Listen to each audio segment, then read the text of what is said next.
Recording in progress right now. Okay. Good morning, Mr. Peacock, and thank you for coming in this morning to discuss your upcoming business venture with me. Since you're an existing client, I don't need to get any extra paperwork from you, but could you give me a quick overview of what's your new business look like? So I'm thinking to buy a hotel and restaurant called the Buckle Arms in Hampton. This is a little village in Cotswold. So my idea is to buy this restaurant hotel, and I got a few partners. So I have two acquaintances called Alistair and Royce and Comerford. They are a married couple. I met them not long ago. They were looking also for a partner to start a business and to run a restaurant. And so basically, I will be contributing with 450,000 pounds. Okay. And then they will put in another 450,000 pounds, both altogether, both of them. Okay. The rest will be financed by a bank. So the remaining will be 250,000 pounds. That will be the loan. Okay. So my idea is to run this business as I will be in charge of the restaurant. I will be running the restaurant. I always wanted to run an upmarket restaurant, and the idea for the hotel is just to host these guests from the restaurant, maybe some weekly new clients. But then my problem really is that I would like to draft a partnership agreement. Right. Always good. Yes. Mr. Comerford it's willing to do, but Mrs. Comerford is not so much. Okay. He wants to keep things between friends. Okay. And I wonder just how much. Were you planning to split this into two separate businesses, the restaurant and the hotel, and you would be partners in both? Because there is a risk if one business is significantly better than the other or fails, that you would be that we would potentially have to sever the business. So yes, this is my concern, because my initial idea was just to run this restaurant and hopefully the hotel to be full. Mm-hmm. But here is another problem. Mrs. Comerford wants is stepping out from the initial idea. So the hotel was supposed to be a limited hotel. So she changed her mind, and now she wants to do a boutique, an upmarket boutique hotel. Okay. So this might mean that it's really full and that we could be running at a loss. So we are still discussing this, because my initial idea was to run the business myself, and Alistair wishes to be involved in the day-to-day running. Okay. And I see his role more like an advisory one. So I don't know if a formal agreement might work in our favor, just to set up these things straight from the beginning. Okay. And you're contributing, you alone are contributing $450,000, correct? And they together are contributing $450,000. Yes. Not each individually. No, that's Okay. them together. How are you planning to split the profits for this restaurant and hotel So along we among each partner of the three partners, or to split it based on your contribution? No, we were thinking to not draw up any salaries, just to share the profits equally. Mm-hmm. Because I think, But when you mean equally, do you mean equally amongst each person or yes, equally by your contribution? equally among each person. Okay, okay. If that's how you want to Mhm. do that, that would be okay. Okay, in that case, you don't need a partnership agreement, really. Although, how do you manage, in the event of a dispute, how do you, have you made any plans to amongst yourselves for how to handle disputes in the business? Because there will The be three other partners and they will be equal, they're a couple, so they're kind of a voting block. They kind of go together. There's two of the three partners are a couple. So So you say I could be outvoted in the decisions. this could be potentially, yes. Even though you contributed 50% of the capital. I don't know how we'll solve these solutions. I don't know what the law says when there's dispute between partners.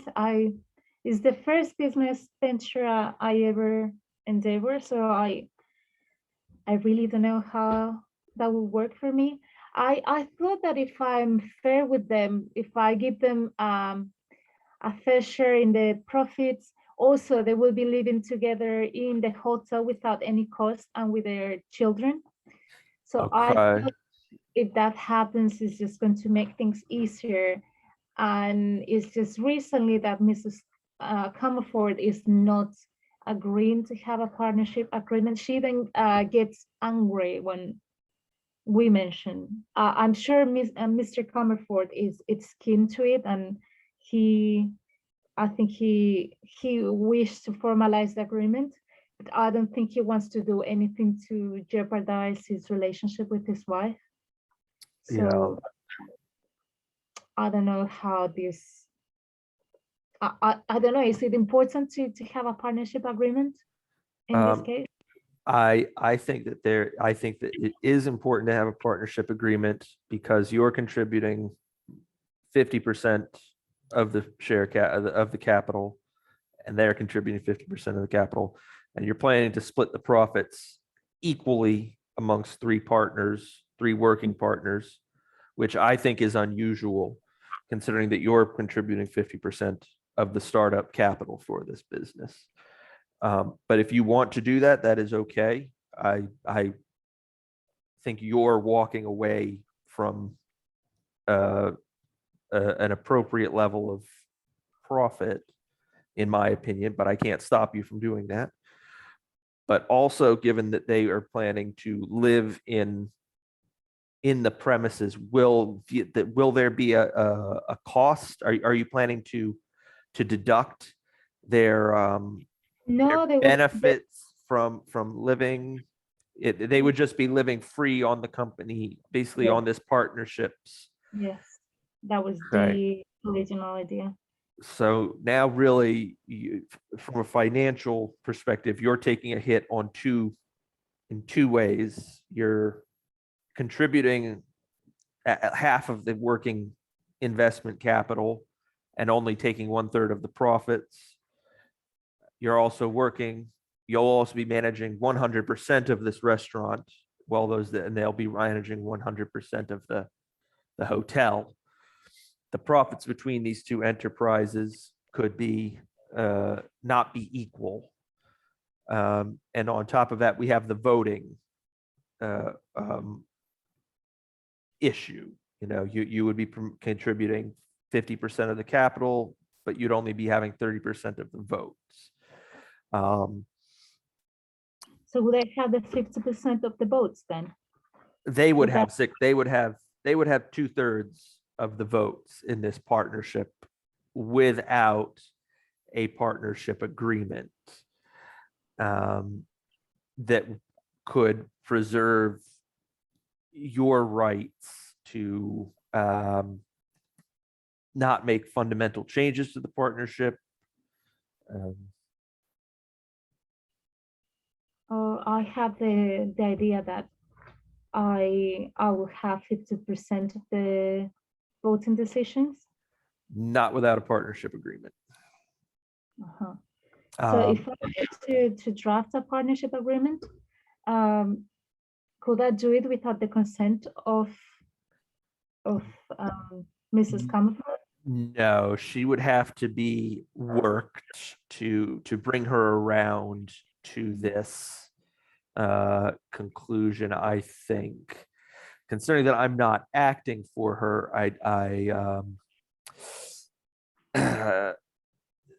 this is a tricky situation, but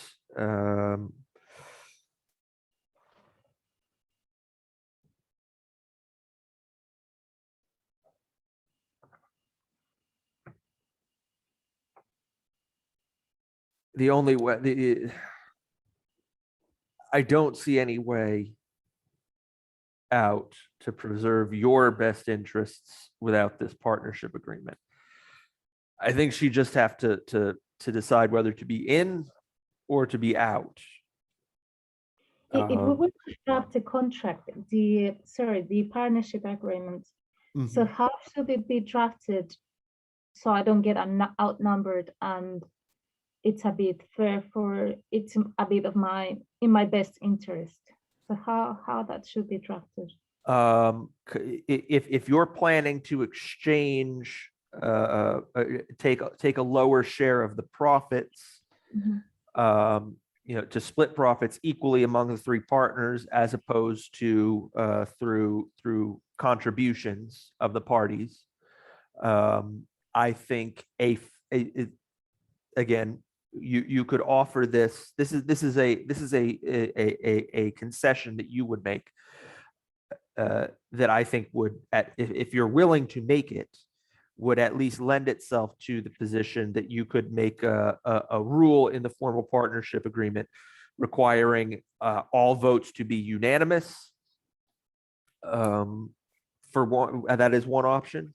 For any change to the partnership agreement, for any major non-administrative decision in the business requiring unanimous consent among the three partners. Alternatively, you could nominate an additional non-voting member to make decisions with the group, perhaps the bank manager. This is an option. Your loan officer at the bank, considering that the bank is going to be contributing. £150,000. Pardon? 250. Yeah, that's yeah. This is an option, although they'd have to agree to that. I think the best option going forward would simply be to have to make the decision-making process unanimous. Okay. It makes sense. Okay. So, but Um, these would have to be put into a formal agreement, a formal partnership agreement. oof. So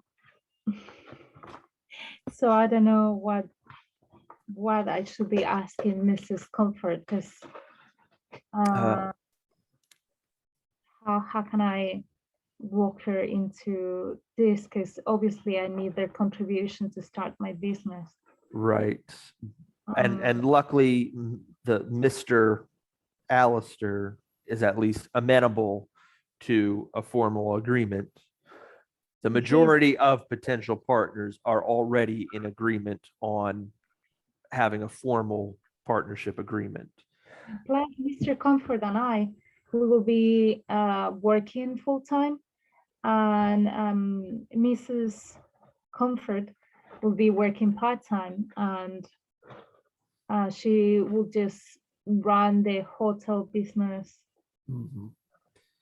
Another advantage of setting up a formal partnership agreement is that we can provide we can set up a limited liability partnership, which Mhm. would potentially limit your personal liability for this business in case, like I said, in case either the restaurant fails or the hotel part of the business fails, or if we want to separate them into two separate businesses or even three separate businesses, that there would be an advantage to having the property owned jointly by the three partners, and then the hotel and the restaurant set up as individual entities, which would send partnership profits up to, this to keep accounting separate.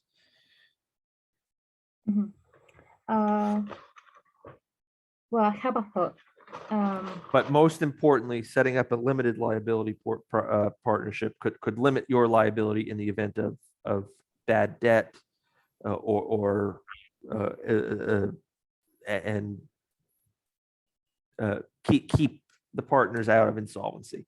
It would limit your liability at your contributions to the firm, to the partnership, because it would have a separate.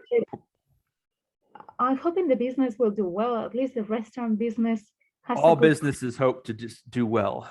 No failure is ever planned.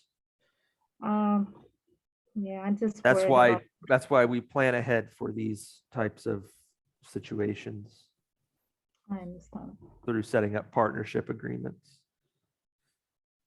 Because you do not want your liability to be unlimited, as it would be without a formal partnership agreement. Definitely without a limited liability partnership. Why? Would it be more costly to do a limited liability partnership than a partnership agreement will be? And would I draft an agreement in that case? There are different kinds of partnership agreements or companies that we could set up. It would probably cost about the same, no matter what. We're charging £120 per hour plus VAT. Engaging our firm, to negotiate with Alistair and Royson to set up this partnership agreement